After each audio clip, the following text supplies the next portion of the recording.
Jawab Raffi. Inspiratif hidup. Jangan jadikan kegagalan kemarin sebagai penghambat hari ini. Semangat untuk membuat hari esok lebih baik melalui hari ini.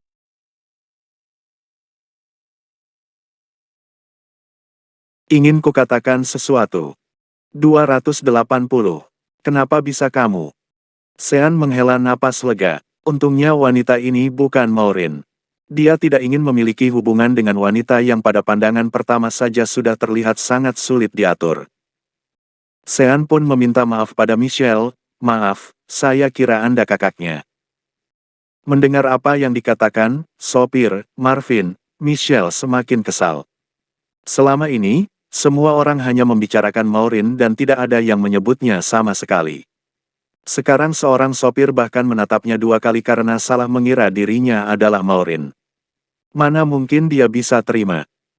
Meskipun Michelle sangat marah, dia tidak bisa mengamuk, jadi dia hanya tersenyum dan berkata, haha. Aku memang tidak secantik Maureen, tapi apa gunanya kecantikan Maureen? Apa yang sudah dilakukannya pada keluarga kita? Dia menolak pernikahan bisnis dan politik yang sudah diatur keluarga 4 tahun yang lalu dan kabur. Tapi, apa hasilnya? Pulang-pulang, perutnya sudah membesar dan entah siapa ayah dari anaknya. Ya, sudahlah. Siapa yang tidak berbuat kesalahan saat masih muda, kan? Cibir Michelle. Michelle melanjutkan, tinggal aborsi saja, semuanya beres. Tapi, dia malah menentang keinginan ayah dan bersikeras melahirkan anak haram itu. Tidak cukup sampai melahirkan anak perempuannya, tapi dia juga bersikeras tidak ingin menikah seumur hidupnya dan hanya ingin membesarkan anaknya. Setiap kali dijodohkan dengan siapapun, pasti tidak ada yang ditemuinya. Mana ada keluarga yang setara dengan keluarga kita, yang mau menikah dengannya yang sudah memiliki anak berusia 3 tahun. Hanya Kak Kevin yang begitu tergila-gila padanya. Hari ini Kak Kevin sudah datang, tapi dia tidak mau menemuinya. Benar-benar tidak menghargai Kak Kevin. Sangat tidak sopan. Tukas Michelle. Michelle menyebutkan kesalahan Maureen satu per satu. Sementara, saat mendengar kata-kata Michelle, Sean terkejut lagi dan lagi.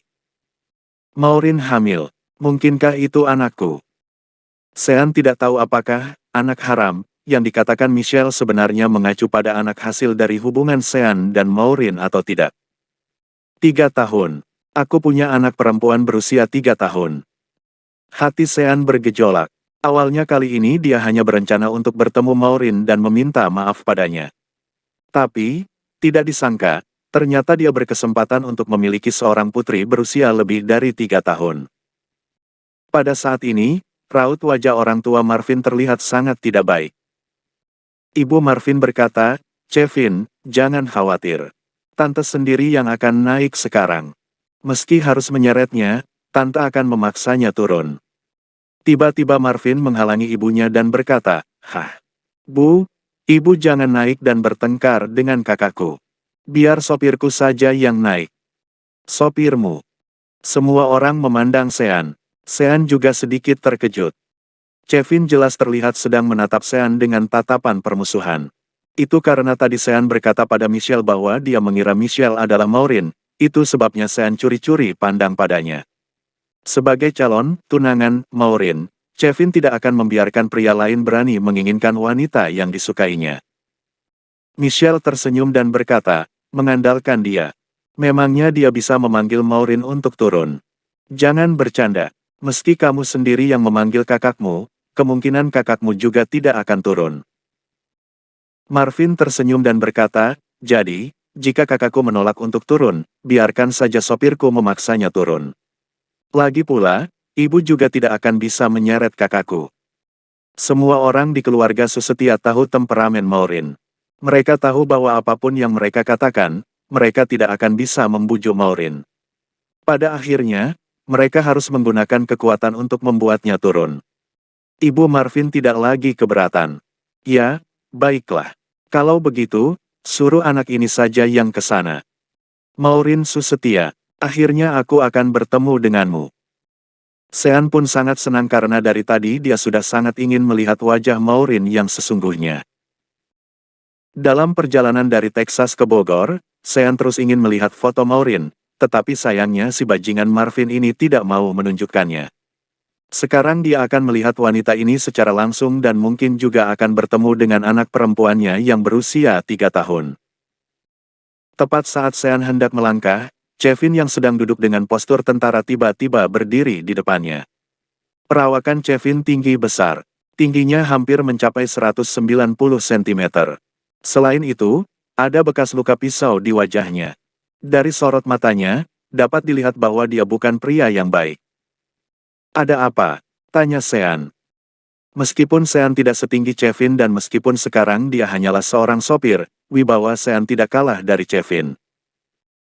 Kevin berkata dengan dingin, "Jika Nona Maureen tidak mau turun, kamu tidak boleh menyeretnya secara paksa, apalagi menggendongnya. Jika tanganmu berani menyentuhnya, tanganmu tidak akan bisa memegang kemudi lagi di masa depan." Michelle yang duduk di samping tersenyum dan berkata, "Aduh, Kak Kevin, bukankah ini sama saja dengan mempersulit sopir Marvin? Dia pasti tidak akan bisa membujuk Maureen untuk turun. Jika dia tidak diizinkan untuk menarik tangannya, bagaimana dia bisa menyuruh kakakku yang baik itu turun?" Kevin berkata dengan dingin, "Itu urusannya. Jika dia tidak bisa melakukannya, dia tidak perlu menjadi sopir lagi." Sean tahu Kevin hanya ingin memanfaatkan masalah ini agar Marvin memecat Sean si sopirnya ini. Karena tahu Sean tertarik pada Maureen, Kevin tidak bisa membiarkan orang ini berada di dekat orang-orang keluarga sesetia. "Baik." Sean menatap Kevin untuk waktu yang lama, baru kemudian menjawabnya. Di matanya juga ada tatapan membunuh, tapi kata-katanya tidak menantangnya. Sean sudah berada di keluarga Wangsa selama 3 tahun dan menerima begitu banyak penghinaan dan ejekan, jadi dia sudah belajar bagaimana mengendalikan emosinya. Sekarang dia tidak perlu melawan si Kevin ini karena tujuannya hanya Maureen dan putrinya. Saat Sean perlahan menaiki tangga, Marvin mengingatkannya sambil tersenyum, "Lantai 2, kamar pertama di sebelah kiri." Melihat punggung Sean yang menjauh, perasaan Marvin campur aduk. "Kak, meski tahu kamu tidak akan senang, aku akan tetap membawanya ke sini." Sean berjalan perlahan ke lantai 2. Gaya rumah di sini sangat berbeda dengan gaya rumahnya di Jakarta dan Banten. Dekorasi rumah di sini tidak terlalu mewah, tetapi sangat terasa agung. Saat tiba di lantai 2, pintu di kamar paling kiri tertutup. Sean pun mengetuk pintu kayu berwarna merah. "Nona Maureen, apa Nona ada di dalam?" Sebuah suara yang lembut segera terdengar menyahut, "Beritahu ibuku, aku tidak akan menemuinya."